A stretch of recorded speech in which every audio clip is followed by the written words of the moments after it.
Trinitarian myth number 5. Jesus is God's only begotten Son. Present tense. Jesus is God's only begotten Son. Present tense. Another myth. Jesus was God's only begotten Son. Jesus was God's only begotten Son. You can't say Jesus is God's only begotten Son. By the way, they get this from John 3:16, which Trinitarians now say that word doesn't mean only begotten. But they still go there to get this idea that Jesus is God's only begotten Son.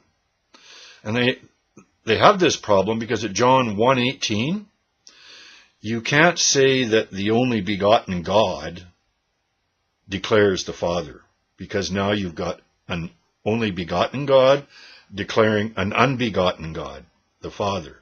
Now you got two gods on your hands. So they insist the word monogenes at John 1:18 and John 3:16 does not mean only begotten. So you have to ask them where they got this idea of only begotten Son in the first place. But we'll just forget about that here for a minute. It's true that Jesus was God's only begotten Son. Every firstborn son is an only begotten son for as long as he is the only child. God's only begotten Son died on the cross so that he might be the firstborn of many brothers. Romans 8:29. You'll see something similar in Hebrews 2 as well.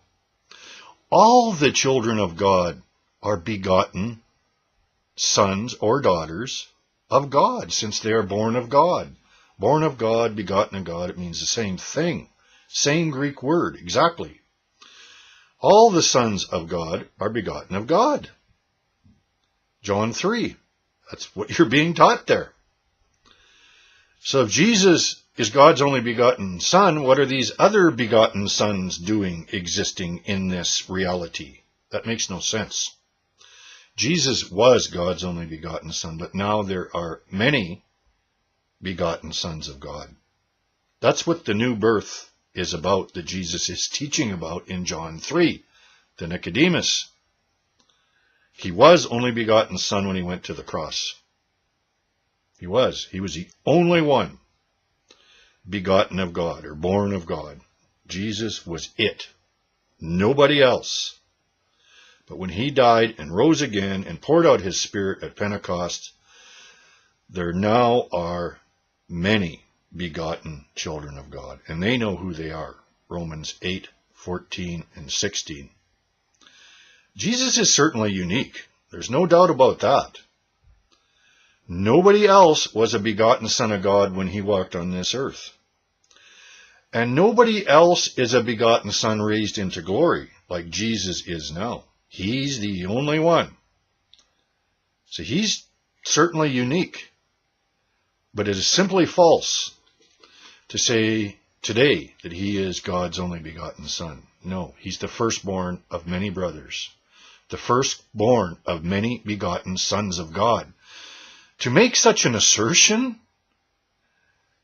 is to confess that you're not born of God. Think about what people are doing when they make this claim. They're saying, I'm not begotten of God, only Jesus is. Okay, you're not born of God? Okay, thanks for telling me.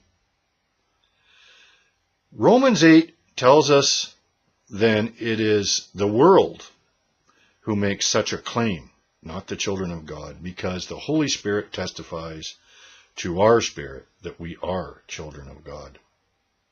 Spirit begets spirit.